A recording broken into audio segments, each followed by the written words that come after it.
성도 여러분 안녕하세요. 렉티오 TV나 수요 말씀 묵상 시간입니다. 이번 주에 저희들이 묵상하는 말씀은요, 사무엘상 8장 1절부터 9절까지의 말씀이고요. 이제 사사시대에서 왕정시대로 넘어가게 되는 계기들을 오늘 본문 말씀이 이야기해 주고 있습니다.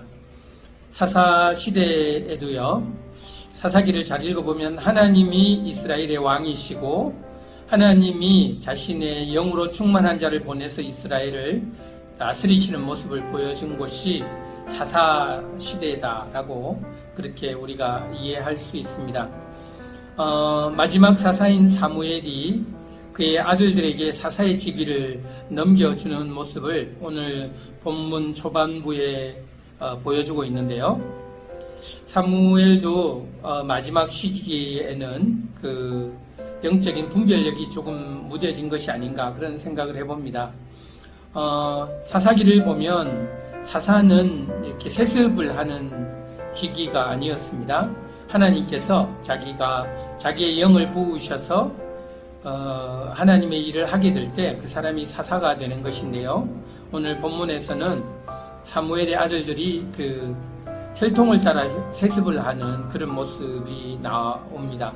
그리고 그것은 좋은 결과가 있지 않고 그 아들들이 아버지와 같이 하나님을 순종해서 사사의 직임을 감당한 것이 아니라 자기의 이익과 욕심을 따라서 감당하게 되므로 백성들이 사사가 더 이상 필요하지 않고 우리도 다른 민족과 나라들처럼 왕이 필요하다.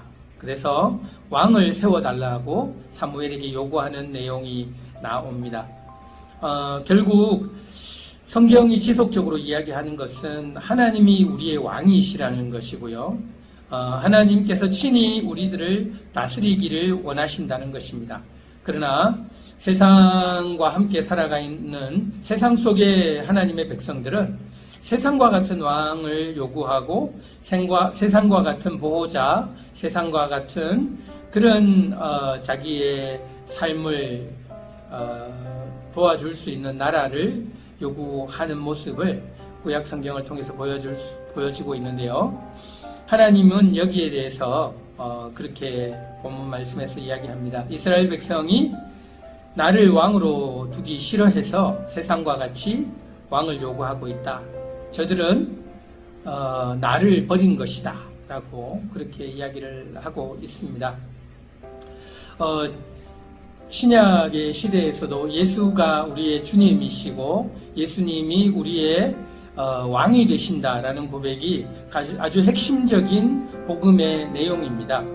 예수님을 위해서 우리가 천국 가는 것도 굉장히 중요하지만 예수님이 우리의 구원의 주님으로 고백할 때 그분이 우리의 삶의 주인 되신 왕이시라는 고백을 하고 예수님이 우리의 삶을 다스리시도록 요청하는 성도의 삶이 매우 중요하다는 것을 이 본문 말씀을 통해서 함께 묵상해보고 싶습니다. 그리고 세상과 같은 왕의 제도는 결국 우리에게 훨씬 더 많은 고통을 줄 수밖에 없을 것이다 라는 이야기를 성경이 이야기하고 있습니다. 여러분, 우리의 삶의 의지가 되고 우리의 삶의 구원자가 되는 것은 무엇이겠습니까?